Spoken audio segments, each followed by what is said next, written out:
Hello everyone, welcome to feel mathematics with Rajeev. I hope you are doing well. उम्मीद करता हूँ आप लोग बड़े अच्छे और शानदार होंगे और साथ साथ में आप लोगों की तैयारी बहुत ज़्यादा अच्छी चल रही होगी। बेटा, आज हम एक इम्पॉर्टेंट टॉपिक डिस्कस करने वाले हैं, that is basis and dimensions, जो कि आपके लीनियर अलजेब्रा के पार्ट में कवर है, जिसमें vector spaces, basis and dimensions, linear transformation से मैट्रिक्स बनाना और eigenvalue, eigenvector and characteristic polynomial. हम eigenvalue, eigenvectors and characteristic polynomial already discuss कर रखे हैं। ऑलरेडी हमने उनके क्वेश्चंस के साथ कंप्लीट किया है उस चैप्टर को। अगर किसी को कोई दिक्कत होगी तो प्लीज़ अपनी प्रीवियस वीडियोस को देख लेना। उसमें मैंने eigen values, eigen vector already complete करवा दिए हैं विद क्वेश्चंस। आज पहले मैं लीनियर ट्रांसफॉर्मेशन करवाने वाला था, बट मुझे लगा कि शायद बच्चों को बेसिस एंड डिमेंशन में भी कोई दिक्कत हो सकती है। बिकॉज अगर तुम्हारा बेसिस एंड डिमेंशंस क्लियर होगा तभी आप लीनियर ट्रांसफॉर्मेशंस एंड उससे बनने वाला मैट्रिक्स बना सकते हो। तो ज़्यादा टाइम ना वेस्ट करते, हम बेसिस एंड डिमेंशन पे स्टार्ट करते हैं। और आपके लिए बहुत जल्द मैं टेलीग्राम चैनल ओपन कर रहा हूँ। मे बी आज नहीं तो अपकमिंग वीडियो में आपको लिंक प्रोवाइड हो जाएगा। तो आपको जो भी इस क्लास की पीपीटीज़ होती हैं वो आपको शेयर हो जाया करेंगी। ओके, सो आई होप आप लोगों को बहुत मज़ा आ रहा होगा। ये कई बच्चों के लिए नया टॉपिक हो सकता है, कईयों ने पहले ही पढ़ा हो सकता है। जिन बच्चों को समझ आ जाए बहुत अच्छी बात है, जिन बच्चों को समझ नहीं आएगा ना बेटा, वो आप कमेंट बॉक्स में लिखना, सर नहीं समझ आया, मैं वीडियो फिर से बना दूंगा। बट मैं बहुत सिंपल लैंग्वेज में कोशिश करूंगा कि इस वीडियो को रखा जाए।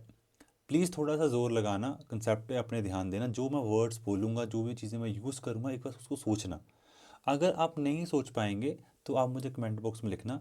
बेटा, ये बहुत बेसिक टॉपिक है और ये हमारे लिए बहुत नेसेसरी है कि हमें ये आना चाहिए, तभी हम आगे वाले टॉपिक्स पढ़ सकते हैं। ठीक है, सो ज़्यादा टाइम नहीं वेस्ट करूँगा। मैं स्टार्ट करूँगा बेसिस एंड डिमेंशन से। तो फर्स्ट ऑफ ऑल हमें क्या पता होना चाहिए, ये बहुत मैटर करता है बेसिस एंड डिमेंशंस में। तो बेसिस और डिमेंशंस, बेसिस मतलब हमारे पास कुछ वेक्टर्स होते हैं। ठीक है, उन वेक्टर को अरेंज किया जाता है इस तरह से कि हमारे जो सारे के सारे वेक्टर हों वो लीनियरली इंडिपेंडेंट हों, और उनका अगर मैं कॉम्बिनेशन बनाऊं तो पूरा का पूरा वेक्टर स्पेस बना दें। अभी तक किसी को कुछ समझ नहीं आएगा मुझे पता है, पर मैं स्टार्ट करूँगा with basic definition, linear combination क्या चीज़ होती है। तो बेटा, हमारे पास ना जब भी हम वेक्टर स्पेस पढ़ रहे होते हैं तो वेक्टर स्पेस के बीच में हमारे पास कुछ वेक्टर्स आते हैं। जैसे V1 वेक्टर हो गया, V2 वेक्टर हो गया। सो अगर किसी को लगता है कि किसी को ये भी नहीं पता कि वेक्टर्स क्या होते हैं, वेक्टर कुछ इस तरह के होते हैं, जैसे कुछ एलिमेंट्स हो गए। ठीक है, ये कुछ इस तरह के वेक्टर्स होते हैं हमारे पास। ठीक है, ऐसे हमारे पास n वेक्टर्स हैं। ठीक है, अगर उन n वेक्टर्स का लीनियर कॉम्बिनेशन बनाया जाए, लीनियर कॉम्बिनेशन का मतलब ये होता है कि A1 B1, A2 B2, इसे कहते हैं बेटा लीनियर कॉम्बिनेशन। क्या कहते हैं? Linear combination. यहाँ पे A1 A2 A3 so on AN हमारे पास कॉन्स्टेंट्स होते हैं। इसे हम कॉफिशेंट्स भी कहते हैं। और ये कांस्टेंट होते हैं। ये कहाँ से आते हैं? ये फील्ड से आते हैं। अब ये ना बहुत, जिन बच्चों ने हायर मैथमेटिक्स पढ़ना हो, जिन्होंने नेट वगैरह की तैयारी करनी हो, उनके लिए मैटर करता है फील्ड। वेक्टर स्पेस हमेशा ओवर द फील्ड होता है। ठीक है, फील्ड का क्या मतलब होता है, चलो कई बच्चों को जानने की रुचि होती है कि फील्ड क्या होता है। फील्ड का मतलब होता है कि जितने भी नॉन जीरो एलिमेंट प्रेजेंट हैं मेरी फील्ड में, उसका हर एक का मल्टीप्लिकेटिव इन्वर्स होना चाहिए। जिन बच्चों को समझ आ गया ठीक, जिन बच्चों को समझ नहीं आया इट्स ओके। ये आपका टॉपिक नहीं है, ये टीजीटी वालों का टॉपिक नहीं है। ठीक है, आप लोगों ने इतना ही पढ़ लेना है कि एआई जो है वो फील्ड से आएंगे, दैट्स इट। ठीक है, सो लीनियर स्पैन क्या होता है, लीनियर स्पैन और जनरेटिंग सेट क्या होता है। तो बेटा ऑब्वियसली बात है ना, एक हमारे पास बड़ा वेक्टर स्पेस होता है। ठीक है, जैसे एक पेन है ना, एक पेन है, एक पेज है। अगर उस पेज को वो जो पूरा पेज है ना, वो पूरा एक वेक्टर स्पेस है। This I will give you example. ठीक है, I will give you the example through. ठीक है, लेट अस सपोज दैट ये मेरे पास पूरा का पूरा पेज है। ठीक है, अगर मैं इस पेज को बीच से फाड़ दूँ, ठीक है, फाड़ दिया और इसको मैं फिर से फाड़ दूँ। ठीक है, अब अब ये पूरा पेज जब था, ठीक है, तब ये पूरा एक वेक्टर था। अब इस वेक्टर में एक, दो, तीन, चार, ये क्या बन गए? ये चार वेक्टर बन गए। ठीक है, जब ये पूरा था पेज तब एक वेक्टर स्पेस था। अब उसके क्या है? ये चार वेक्टर हैं। अगर मैं इन चार वेक्टर को जोड़ दूंगा, अगर मैं इन चार वेक्टर को जोड़ दूंगा, मुझे क्या मिल जाएगा? एक वेक्टर स्पेस। इसी को कहते हैं जनरेटिंग सेट। इसी को कहते हैं जनरेटिंग सेट। मतलब मेरे पास कम से कम एलिमेंट्स आए जो मेरा पूरा का पूरा वेक्टर स्पेस बना दें। वेक्टर स्पेस समझ के, एक पेज आपका पूरा वेक्टर है, उस वेक्टर के कुछ पार्ट्स होंगे, जैसे वेक्टर्स एक वेक्टर स्पेस में कुछ वेक्टर्स होते हैं v1 v2 vn। अगर मैं उनको सम करूं, अगर मुझे एक पूरा का पूरा पेज मिल जाए, पूरा का पूरा वेक्टर मिल जाए, उसे कहते हैं जनरेटिंग सेट, उसे कहते हैं लीनियर स्पैन। ये वर्ड आपके लिए इतने इंपॉर्टेंट है, अगर आप इसको नहीं समझोगे तो आपको बेसिस कभी समझ नहीं आएगा। तो दिस इज लीनियर स्पैन कह लो, लीनियर स्पैनिंग सेट कह लो, या जनरेटिंग सेट कह लो, आप इनको कुछ भी कह सकते हो, ठीक है। आई होप आप लोगों को लीनियर स्पैन का आइडिया हो गया होगा कि लीनियर स्पैन का मतलब ये होता है कि हमारे पास कुछ वेक्टर्स होते हैं, जब उन वेक्टर का सम किया जाता है तो हमारे पास एक वेक्टर स्पेस जनरेट हो जाता है, उसे कहते हैं जनरेटिंग सेट, ठीक है। और हम ट्राई करते हैं कम से कम एलिमेंट लिए, आप ज़्यादा ले लो वो आपकी मर्जी है, बट आप कम से कम लो, वो बेसिस के लिए काम आएंगे आगे जाके। अब धीरे धीरे देखते जाओ क्या क्या होता है। अब जब लीनियर कॉम्बिनेशन बच्चा बन जाता है ना, तो जब लीनियर कॉम्बिनेशन बन जाता है, और कॉम्बिनेशन भी दो तरीके का होता है, या तो लीनियर डिपेंडेंट होता है या तो लीनियरली इंडिपेंडेंट होता है। तो इट मीन्स अब पूरे चैप्टर में हम यही पढ़ेंगे कौन से वेक्टर लीनियरली इंडिपेंडेंट हैं और कौन से डिपेंडेंट हैं, क्योंकि इन्हीं पे बेसिस होता है हमारा, इन्हीं पे बेस होता है हमारे बेसिस। लीनियर डिपेंडेंट क्या होता है, तो पेपर में क्या दे रखेगा आपको, वेक्टर दे रखेगा, या 3 वेक्टर दे दिए, या 4 वेक्टर दे दिए, या 5 वेक्टर दे दिए, कुछ वेक्टर दे दिए। हमें कहेगा कि इनका लीनियर कॉम्बिनेशन क्या कैसा है, क्या वो एल डी हैं, एल आई हैं। तो मेरे पास 4 से 5 टेस्ट होते हैं, मैं आपको सारे बता दूंगा। पहले डेफिनेशन क्या कहती है, कहती कि अगर मेरे पास कोई वेक्टर्स हैं, जैसे v1 v2 so on vn, ये क्या है, मेरे पास वेक्टर हैं किसके, वेक्टर स्पेस के, बिलोंग कर रहे हैं वेक्टर स्पेस को। जैसे में कैपिटल पेज बताया था, उसको फाड़ा था बीच से ना, तो जो बड़ा पेज था वो पूरा वेक्टर था, वेक्टर स्पेस था, और जो छोटे छोटे हिस्से बन गए वो वेक्टर्स थे उसके। कहते जब इनका लीनियर कॉम्बिनेशन लिखा जाएगा, इनका लीनियर कॉम्बिनेशन लिखा जाएगा, तो यहाँ पे सिर्फ एक चीज़ का ध्यान रखना, जब भी इनका लीनियर कॉम्बिनेशन लिखा जाएगा, ये जितने सारे के सारे मेरे पास ए आईज हैं वे जीरो नहीं होंगे, इनमें कम से कम एक ए आई पक्का ऐसा होगा जो नॉट इक्वल टू जीरो होगा। What does means that, it means that तुम्हारे पास पक्का कोई ना कोई ऐसा एक वेक्टर होगा जो दूसरे के मल्टीपल में लिखा गया है, नहीं तो वो वेक्टर खुद जीरो है। नहीं समझ आया, आई नो दैट किसी को कुछ समझ नहीं आया सर ने क्या बोला, मैं तुम्हें बताता हूं। अगर मैं कहूं कि मेरे पास 2 वेक्टर हैं, लेट अस सपोज मैंने ये वेक्टर ले लिए, ऐसे कुछ वेक्टर ले लिए, ठीक है, ले लिए। अब मैं देखूंगा कि क्या मेरे पास, अगर बेटा मेरे पास कोई भी ए आईज, मेरे पास कोई भी ए आई मेरे पास नॉट इक्वल टू जीरो आ गया, इट मीन्स मेरा सेट कैसा है, लीनियरली लीनियरली डिपेंडेंट है। मैं आपको सबसे बेस्ट तरीका बताऊंगा डिटर्मिनेंट का। आप डिटर्मिनेंट सॉल्व कीजिए। मैंने डिटर्मिनेंट सॉल्व किया, मैं यहाँ पे 1 2 2 4 रखा, मैंने इससे मल्टीप्लाई, सर जीरो बन रहा है। डिटर्मिनेंट क्या बन रहा है, जीरो बन रहा है। डिटर्मिनेंट जीरो बनने का मतलब क्या हुआ, रैंक मेरे पास फुल नहीं है। मतलब कैसा होगा, रैंक मेरा लुक लाइक इस तरह का होगा। After solving the process rank मेरे पास ये आ गया। इस बात का क्या मतलब हुआ, इस बात का सर ये मतलब हुआ कि ये वाला जो वेक्टर है ना आपका, ये लीनियर डिपेंडेंट है, लीनियरली इंडिपेंडेंट है, और ये डिपेंडेंट होता है। नहीं समझे, नहीं समझे। It means after solving some vectors, v i मेरे पास आया 1,2 एंड v2 मेरे पास बना 0,0। Sir it means that a i v i तो नॉन जीरो है, बट a2 v2 क्या है, जीरो। बेटा ये तो मान लिया मैंने, ये तो मान लिया कि बी आई हमारे पास नॉट इक्वल टू जीरो है। ये क्या है, नॉट इक्वल टू जीरो, मान लिया कुछ समथिंग पॉइंट है, ए है वो, और ये पॉइंट तो जीरो है, दिस इज जीरो। अब a2 कुछ भी हो वो मैटर नहीं करता, ये कुछ भी हो what ever it is, but a1 को जीरो होना पड़ेगा कंपल्सरी ना, बिकॉज वहां पे एक नॉन जीरो वैल्यू है, क्योंकि हमने इक्वल टू जीरो बनाना होता है, हमने इक्वल टू जीरो बनाना है। जीरो कैसे आएगा, क्योंकि बी टू तो है ही जीरो, मतलब a2 पे कोई कंडीशन नहीं है, मतलब a2 हमारा ऐसा एग्जिस्ट कर रहा है, डेफिनेटली क्या है, नॉट इक्वल टू जीरो। और मैंने क्या बोला था, अगर हमें एक भी ऐसा पॉइंट मिल गया, एक भी ऐसा पॉइंट मिल गया जहां पे a2 a1 कोई नॉट इक्वल टू जीरो आ रहे हैं, इट मीन्स एल डी बन जाएंगे। एल डी कब बनते हैं, जब डिटर्मिनेंट जीरो हो तब एलडी बनते हैं। एक सेट दूसरे के सेट के लीनियरली इंडिपेंडेंट में लिखा हो तो बनते हैं। सर ये भी समझा दो थोड़ा सा कैसे किया। देखो मैं आपको हर चीज़ समझाऊंगा, ठीक है, आपने एक बार अच्छे से नोट्स बना लेने, फिर आपको आसानी हो जाएगी। बच्चा मुझे ना एक पेज ऐड करने दो, मैं आपको अच्छे से एक्सप्लेन कर देता हूँ, मुझे मिनट दे दीजिए बस।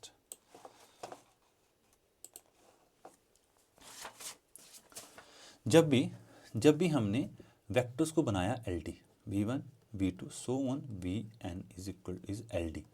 एल डी की क्या कंडीशन होती है, जब डिटर्मिनेंट जीरो हो जाए तब हमारे पास एल डी आता है। रैंक जो हो वो लेस देन फुल मैट्रिक्स हो जाए तब हमारे पास एल डी आता है। और जब हम इनका लीनियर कॉम्बिनेशन बनाएं, लीनियर कॉम्बिनेशन के दौरान मेरे पास एटलीस्ट वन एआईज ऐसा हो जो नॉट इक्वल टू जीरो हो। मैंने आपको बता दिया कि डिटर्मिनेंट जीरो होने का मतलब क्या होता है। डिटर्मिनेंट जीरो होने का मतलब है कि एक ना एक वेक्टर जीरो हो रहा है। अगर एक वेक्टर जीरो हो रहा है तो उसके बदले जो उसके साथ कांस्टेंट है वो कुछ भी हो सकता है। जो एआईज है वो कुछ भी हो सकता है जो वेक्टर जीरो हो रहा है। वो वेक्टर जीरो तभी होंगे जब वो डिटर्मिनेंट जीरो शो कर रहे हैं या रैंक लेस देन शो कर रहे हैं। ठीक है, क्लियर हो गया। अब एक बच्चे का डाउट होता है कि सर ये लीनियरली इंडिपेंडेंट का मतलब क्या है, मतलब लीनियर डिपेंडेंट का मतलब क्या है कि वो उसके लीनियर कॉम्बिनेशन में लिखा जा रहा है या उसके लीनियर मल्टीपल में लिखा जा रहा है, तब भी हम उसको एल कहते हैं। बताता हूँ मैं। a1 b1 is equal to a2 b2। तो मैंने कहा है कि अगर b1 and b2 R L D, अगर वो एल डी हैं then b1 and b2 can be written in a linearly multiple form। Sir नहीं समझे, कुछ नहीं समझा, कुछ समझ नहीं आया। ठीक है, नहीं समझ आया ना, कोई बात नहीं। A1 हमने कह दिया कि ये एल डी है, एल डी हमने कह दिया है इनको। इट मीन्स मेरे पास ए आईज और बी आईज दोनों में से दोनों नॉन जीरो भी हो सकते हैं, दोनों पर दोनों एट अ सेम टाइम पर जीरो नहीं हो सकते। यहां पे ए आईज बोथ जीरो हो जाना, दो दिस इज नॉट ट्रू। दोनों नॉट इक्वल टू जीरो हो सकते हैं, वो चलेगा। एक नॉट इक्वल टू जीरो चलेगा, बट दोनों जीरो नहीं हो सकते। एक जीरो हो जाएगा चल जाएगा बच्चा। ठीक है, अब यहां मैंने क्या बनाया, a1 b1 is equal to a2 b2 next time. Yes, यहां मैंने b1 निकाला, b1 क्या निकला, a2 upon a1 is equal to b2। What this is a constant part, क्या बना, अल्फा टाइम ऑफ b2। ये क्या है सर, जो b1 है ना वो लीनियरली मल्टीपल में लिखा हुआ है। तो इट मीन्स जब भी हमारे पास वेक्टर्स एल होंगे वो लीनियरली मल्टीपल में भी हो सकते हैं। अगर if two vectors are linearly multiple in nature it means वो एल होंगे। अगर उनका डिटर्मिनेंट इक्वल टू जीरो आता है तब वो एल होंगे, और अगर उनका रैंक कम आता है तब भी वो एल होंगे बच्चा। और अगर अभी भी आपको लगता है कि आपको एल समझ नहीं आया तो आप एक बात को याद रखना कि जब भी आपका determinant not equal to zero होता है, डिटर्मिनेंट नॉट इक्वल जीरो होने का मतलब सिंपल ये होता है कि आपकी एक ना एक रो जो है वो जीरो हो चुकी है। आपके पास एक ना एक आइगन वैल्यू जीरो आ चुकी है। तो आइगन वैल्यू जीरो आने का मतलब ये होता है कि आपकी जो नीचे वाली पूरी रो है ना बेटा वो जीरो हो चुकी है। पूरी रो का जीरो होने का मतलब होता है कि तुम्हारे पास जो लास्ट वेक्टर है ना, अब मैट्रिक्स का मतलब पता क्या होता है बेटा, ये अपने आप में एक वेक्टर है v1, ये अपने आप में एक वेक्टर है v2, इसे वेक्टर की फॉर्म में लिखा जाता है। ठीक है, ये वेक्टर्स हैं हमारे। अगर आपके पास अगर डिटर्मिनेंट जीरो आ गया मतलब एक वेक्टर एग्जिस्ट कर रहा है और एक वेक्टर जीरो पड़ा हुआ है। तो अगर जो वेक्टर जीरो होता है उसके साथ में जो कांस्टेंट लगा हुआ वो कुछ भी हो, वो 10 20 50 कुछ भी हो, वो जीरो ही बनाएगा मल्टीपल के बाद। इट मीन्स वहाँ पे ए आई इसका not equal to zero exist हो जाता है, वहाँ पे वो एल डी कंडीशन को बिहेव करता है। इसके बाद आते हैं एल आई। ठीक है, अब सेम इसके ऑपोजिट है। मुझे एक मिनट दे दो, आपको बहुत मज़ा आएगा इन चीज़ों में, सीरियसली बोलो। अगर आपको कंसेप्ट समझ आ रहा होगा ना तो आपको बहुत मज़ा आएगा।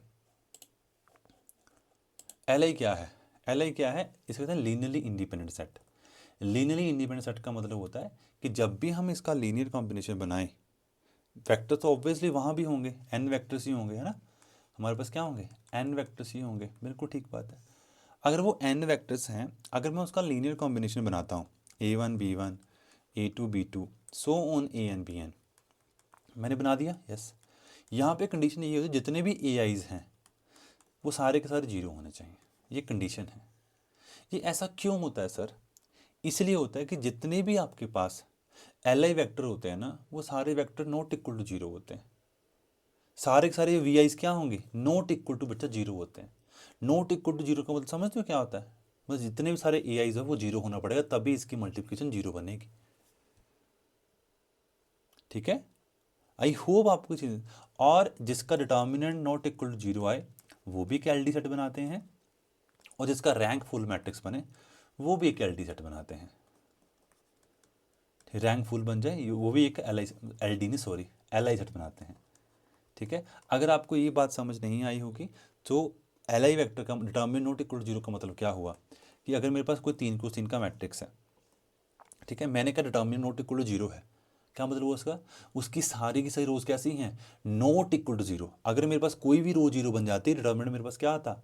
जीरो आता। इसने मुझे खुद बोला determinant not equal to zero, मतलब मेरे पास तीनों वेक्टर जो होंगे, वो तीनों वेक्टर कैसे होंगे सर? तीनों के तीनों वेक्टर मेरे पास नॉट इक्वल टू जीरो हैं। अगर बस तीनों के तीनों vector not equal to zero, इस बात का मतलब क्या हुआ बच्चा? इस बात का मतलब हुआ कि हमारे पास AI जीरो होंगे, तभी तो इक्वल टू जीरो शो हो पाएगा ना। अगर मेरे पास AI जीरो नहीं बने तो मेरे पास कैसी बात बनेगी, है ना? VI से मेरे पास नॉट इक्वल टू जीरो है, मतलब AI को जीरो होना पड़ेगा तब जाके वो इक्वल टू जीरो शो करेंगे, क्योंकि ये कंडीशन हमें सेटिस्फाई करनी होती है हमेशा। तो आपने मोटा मोटा आपने कोई PhD नहीं करनी, आपको सिंपल बात याद रखनी है। मेरे पास कुछ वेक्टर दिए गए हैं, उन वेक्टर को डिटर्मिनेंट चेक किया, नॉट इक्वल जीरो आ गया, डन, LI है। डिटर्मिनेंट जीरो बन गया, LD है। रैंक फुल हो गया, LI है। रैंक फुल से कम हो गया, LD है। लीनियर कॉम्बिनेशन बनाया, AI सारे जीरो बन गए। AI सारे जीरो बन गए, उसके बाद का मतलब क्या हुआ? LI बन गया। कोई भी AI नॉट इक्वल जीरो हो गया तो वो क्या बन जाएंगे? LD बन जाएंगे। और सबसे बढ़िया बात क्या? यूनिक सोल्यूशन बिहेव करते हैं इसमें। कैसे? यूनिक सोल्यूशन कैसे आते हैं? अब आप बच्चा मुझे बताओगे कि आपको कैसे लगा पता है कि इसमें यूनिक सोल्यूशन ही होंगे? सब बताओगे मुझे। हाँ हाँ सर, हमें पता है determinant not equal to zero है, और आप ही ने बोला था डिटर्मिनेंट नॉट इक्वल जीरो का मतलब था यूनिक सोल्यूशन। और यहाँ पे कितने आएंगे LD में? LD में आएंगे इनफानाइट सोल्यूशंस। क्यों सर? बिकॉज ये कैसा बन रहा है सर? इसका determinant not equal to zero आ रहा है, पता है हमें। नॉट डिटर्मिनेंट नॉट, इसका डिटर्मिनेंट इक्वल टू जीरो आ रहा है। डिटर्मिनेंट इक्वल टू जीरो का मतलब होता है infinite solution in a square matrix और अ होमोजेनियस कंडीशन। ठीक है, अगर आपको सिस्टम ऑफ लीनियर इक्वेशन नहीं आती होगी तो मुझे कमेंट बॉक्स में लिख देना, नेक्स्ट वीडियो में सिस्टम ऑफ लीनियर इक्वेशन में बना दूंगा। ठीक है, वैसे आपको दो वीडियोस अब मिलेंगी, एक मिलेंगी लीनियर ट्रांसफॉर्मेशंस पे जो हम करेंगे इसके बाद, और साथ में मैट्रिसेस में लीनियर ट्रांसफॉर्मेशन मैट्रिक्स बनाने की वीडियो। मैं कोशिश करूँगा कि लीनियर ट्रांसफॉर्मेशन एंड दूसरी वाली वीडियो मैट्रिसेस वाली वो कंबाइन कर दी जाए, और आपका ये पूरा वेक्टर वाला सिलेबस कंप्लीट कर दिया जाए। ठीक है, अगर बच्चा पार्टी आपको LI और LD समझ आ गए तो बेसिस आपको 1 मिनट में समझ आ जाएंगे। बेसिस की डेफिनेशन ही LI पे डिपेंड करती है। बेसिस किसी वेक्टर स्पेस के बेसिस क्या होते हैं सर? बेसिस, अगर V मेरे पास कोई भी वेक्टर स्पेस है, उसके मैंने कुछ वेक्टर्स लिए। कैसे वेक्टर लिए? एक मेरे पास वेक्टर स्पेस है, उसके मैंने कुछ वेक्टर्स लिए, V1 V2 so on VN। अगर बच्चा ये सारे के सारे VIs कैसे हैं? LI हैं, मतलब इनका determinant not equal to zero है, इनका रैंक फुल मैट्रिक्स है when we using all of them together, और जब भी इनको लीनियर कॉम्बिनेशन में लिखा है इनके सारे AI जीरो होने चाहिए। इनमें से कोई भी अगर एक कंडीशन फॉलो करती है तो LI हो जाएंगे। डन सा। क्या यही कंडीशन बेसिस बताती है? नहीं, कंडीशन एक और चीज़ बताती है। क्या बताती है? कंडीशन कहती है कि अगर V1 V2 VN आपके LI बन गए, मान अच्छी बात है, बट जब उनका लीनियर कॉम्बिनेशन किया जाए, जब उनको सम किया जाए, वो क्या बन जाए? पूरा का पूरा वेक्टर स्पेस। मतलब मेरे पास कुछ ऐसे वेक्टर्स बने, कम से कम वेक्टर्स बने जो हो तो LI, बट जब उनका सम किया जाए पूरा का पूरा वेक्टर स्पेस बन जाए। सिर्फ कुछ समझ नहीं आया, अब समझ आ जाएगा। R³ आर क्यूब को कैसे लिखा जाता है? X comma Y comma Z where X comma Y comma Z belongs to R. मतलब मेरे पास तीन वेक्टर्स हैं। अब तीन वेक्टर को जनरेट करने के लिए मुझे कितने एलिमेंट चाहिए होंगे? कितने वेक्टर चाहिए कम से कम? सर तीन ही। कैसे कैसे पूरा का पूरा मैं जनरेट कर दूं? सर आप ए ले लो, ये वेक्टर ले लो 1,0,0,0 0,1,0 and v3 is equal to 0,0,1। Sir इसका लीनियर कॉम्बिनेशन बना दें? बना दो। क्या पूरा का वो जनरेट कर दोगे? सर कर दूंगा मैं। कैसे बताता हूं मैं। वेक्टर स्पेस बनाना है मुझे। Vector space is equal linear combination of v1 plus v2 plus cv3। क्या है ये? पहले पार्ट को जब a से मल्टीप्लाई करेगा तो क्या बनेगा? Sir a,0,0,0 0,b,0 and 0,0,c। ये क्या है? x y z। Sir a is equal to X होगा, b is equal to Y होगा, c is equal to Z होगा। सर पूरा का पूरा जनरेट कर दिया हमने। पूरा का पूरा जनरेट होगा वेक्टर स्पेस। मतलब v1 v2 v3 हमारे पास में जब r क्यूब होगा तो हमारे पास वहाँ पे तीन वेक्टर होंगे जो बेसिस होंगे। बेसिस का मतलब कम से कम वेक्टर्स जो एलाई हों, जिनका सम किया जाए, वो पूरा का पूरा वेक्टर स्पेस जनरेट कर दें, उसे कहते हैं। और आपको मैं एक चीज़ बता दूं, डिमेंशंस इसी के साथ का पार्ट है।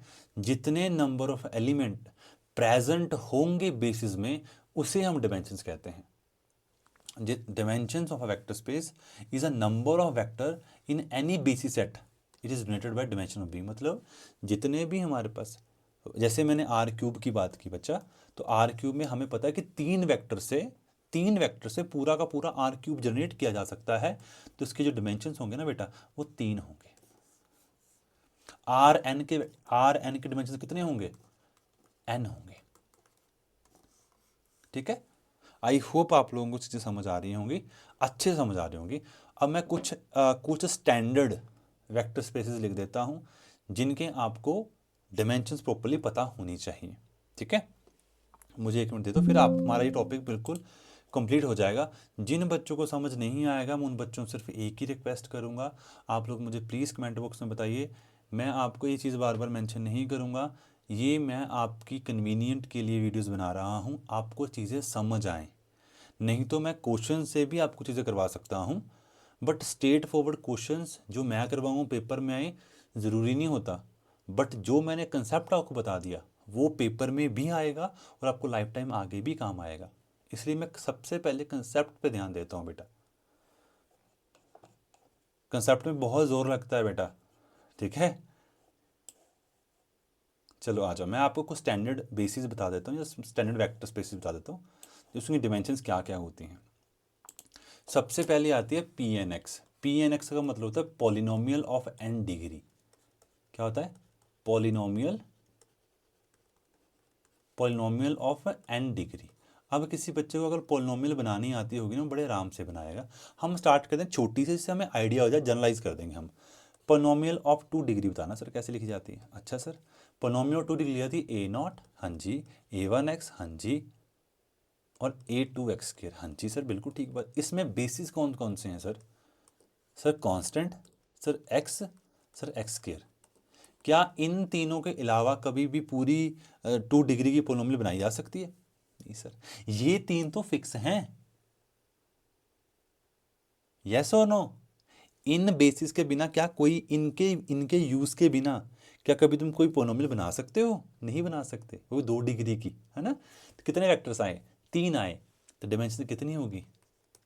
3 होगी। सर जब हमने इसकी 2 डिग्री मानी तो हमारे पास डिमेंशंस क्या आ रही है? एक ज़्यादा आ रही है। तो n मानेंगे तो क्या आएगी बच्चा?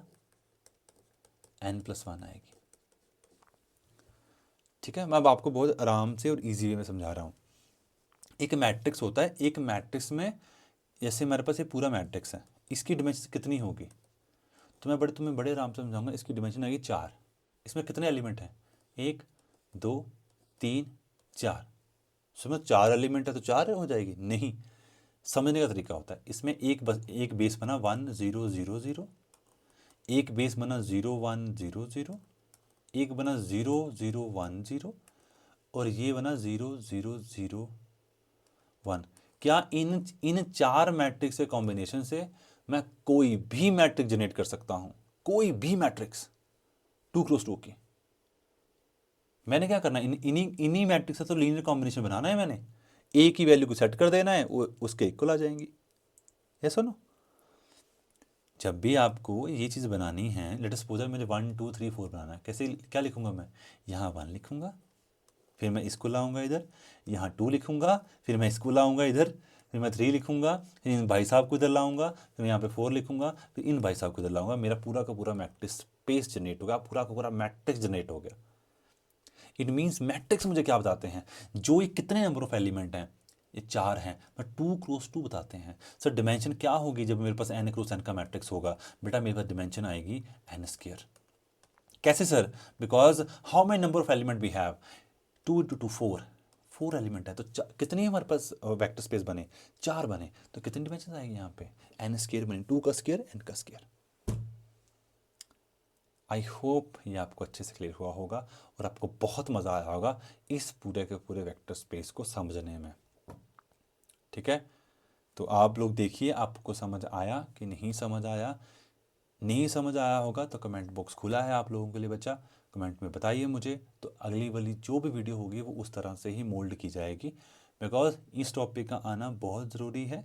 अगला क्वेश्चन अगला टॉपिक लीनियर ट्रांसफॉर्मेशन है, वो तभी समझ आएगा अगर ये समझ आएगा तो। ठीक है, अब ये आप रहने दीजिए। ठीक है, अब यहाँ से हम आते हैं वेक्टर स्पेस से। डिमेंशंस ऑफ वेक्टर स्पेस क्या होते हैं, तो अभी पढ़ा हमने डिमेंशंस ऑफ वेक्टर स्पेस मतलब कितने नंबर ऑफ एलिमेंट प्रेजेंट है बेसिस में, उसे हम कहते हैं डिमेंशंस। तो number of vectors present in a basis, option number C is the right answer. ठीक है, जो चीज़ें मैं तुम्हें बोली ना सारी वही आंसर होंगे।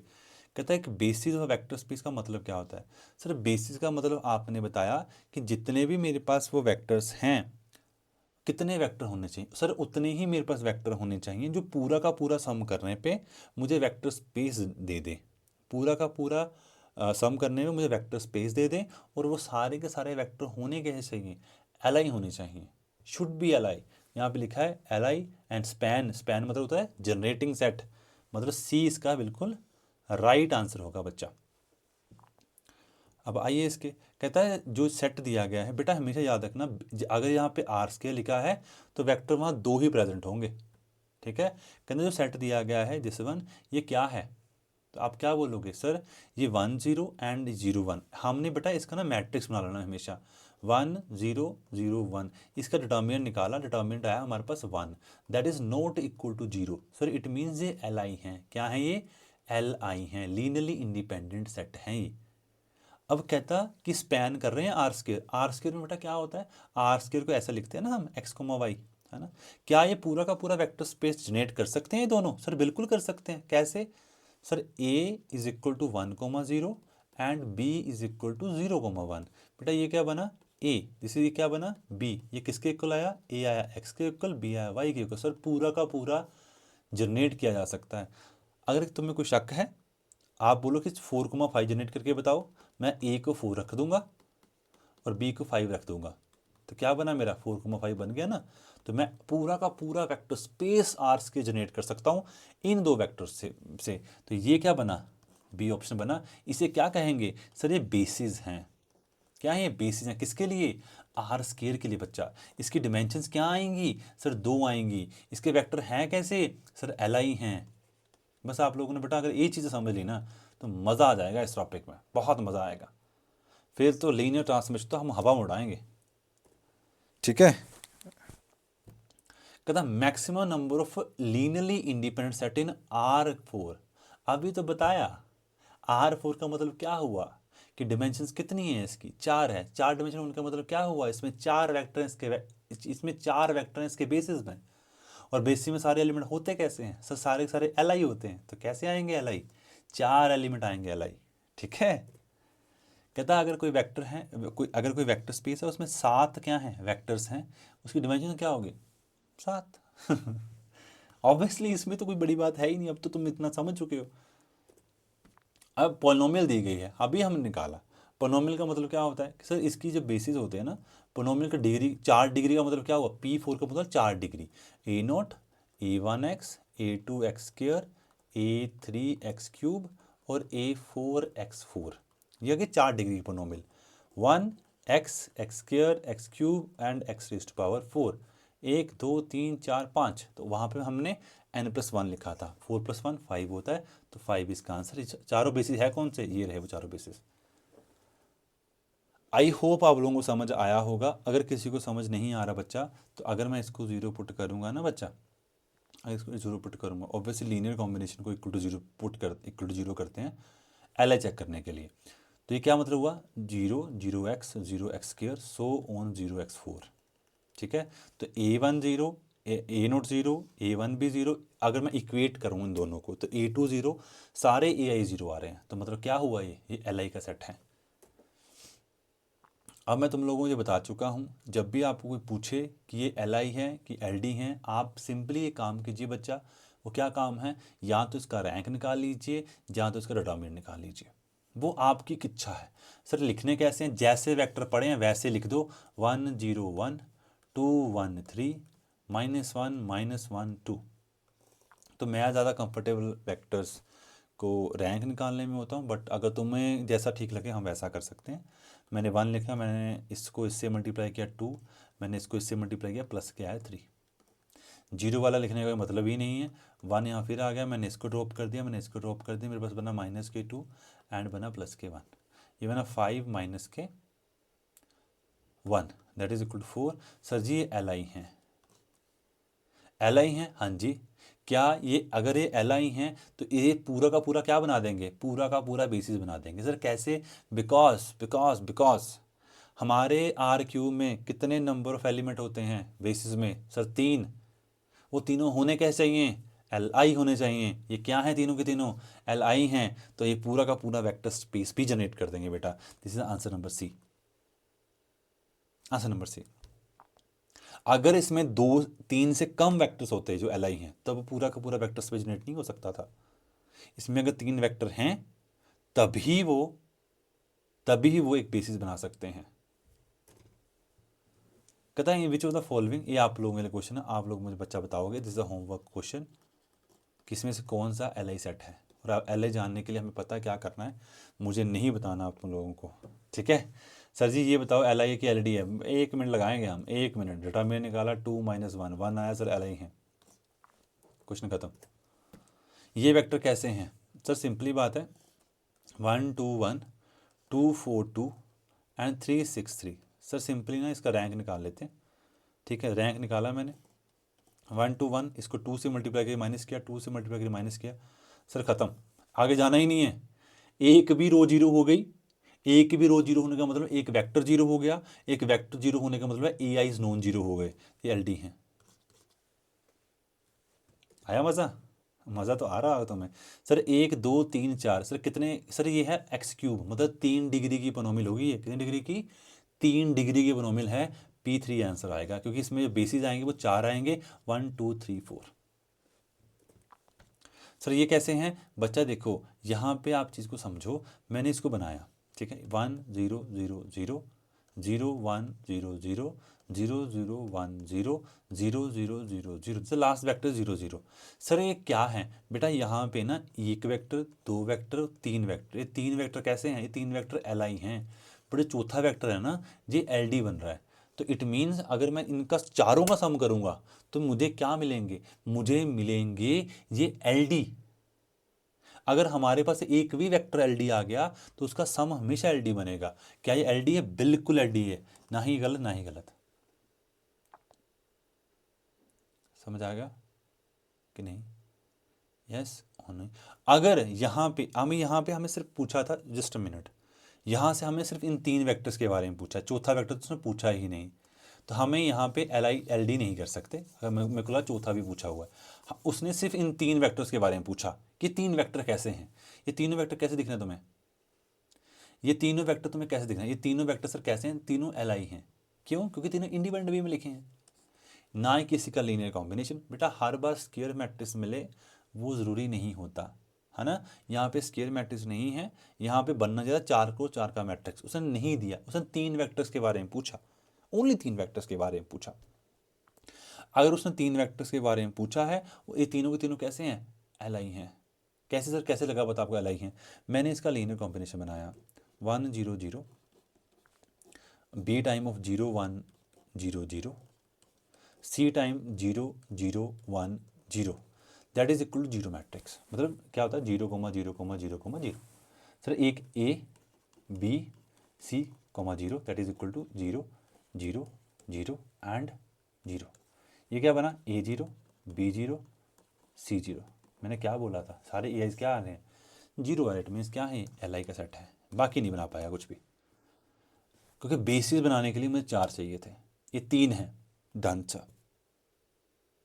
अगर बेसिस नहीं बना रहा बाकी कुछ नहीं बनेगा। कहता है ये वेक्टर कैसे हैं, कैसे हैं वेक्टर सर, सेकंड में चेक कर लेंगे, स्केयर मैट्रिक्स तो सेकंड में चेक कर लेंगे सर। 1 1 1 1 2 3 1 3 6। क्या करेंगे, इसका रैंक निकाल के देख लो। 0 बना, 1 बना, 2 बना, 0 बना, 2 बना, 5 बना, है ना। हाँ ठीक है, तो मैंने इन दोनों को सॉल्व कर लेता हूँ। अब कोई बच्चा जैसे मर्जी कर, 2 से मल्टीप्लाई के माइनस के 2 से मल्टीप्लाई, सर ये आएगा एल आई। ठीक है, अब मैं चीज़ें नहीं बतानी। सो आपके लिए सिर्फ एक ही क्वेश्चन बचा, बाकी सारे मैंने ही कर दिया आज, है ना। तो आप लोगों ने सिर्फ एक क्वेश्चन करना है, ये वाला क्वेश्चन। आई होप आपको बहुत मज़ा आया होगा। इसके बाद आपको बहुत सारी वीडियोस मिलेंगी, आपको पीपीटीज भी देना शुरू कर दूंगा, और बहुत जल्द मैं आपके सामने लाइव आने वाला हूँ। So keep supporting me. मैं आपको सिर्फ एक ही बात बोलूँ, कीप सपोर्टिंग मी। बहुत जल्द मैं आपके लिए बहुत चीज़ें अरेंज करने की कोशिश कर रहा हूँ। बट पहले आप टीजीटी की अच्छा सा एक पेपर दीजिए, ईएमआरएस का आप अच्छे से पेपर दीजिए। ईएमआरएस से पहले पहले आपका सिलेबस कंप्लीट हो जाएगा, और साथ साथ में आपकी रिवीजन भी हो जाएगी। जो भी आपको टॉपिक लगता है कि सर हमें रिवाइज भी करना है कोई टॉपिक, तो आप मुझे उसको कमेंट बॉक्स में लिख सकते हो। नए टॉपिक मैं अपने अकॉर्डिंग अरेंज कर रहा हूँ, बिकॉज मुझे पता है कि कौन सा टॉपिक किस पैटर्न में तुम्हें देना है। बट जो तुम्हें रिवीजन के लिए टॉपिक चाहिए होगा, वो तुम अपने बिहाफ पे मुझे बता सकते हो। तो मैं उस पर एक अच्छी सी वीडियो रिकॉर्ड करके क्वेश्चंस की आपको डाल दूंगा। तो bye bye guys, take care, पढ़ते रहो और बढ़ते रहो, और कीप सपोर्टिंग मी। और प्लीज़ इस चैनल को सब्सक्राइब कीजिए, वीडियो को लाइक कीजिए। ये आपका चैनल है, और आप ही के लोगों के लिए बनाया गया है। तो bye bye guys, take care.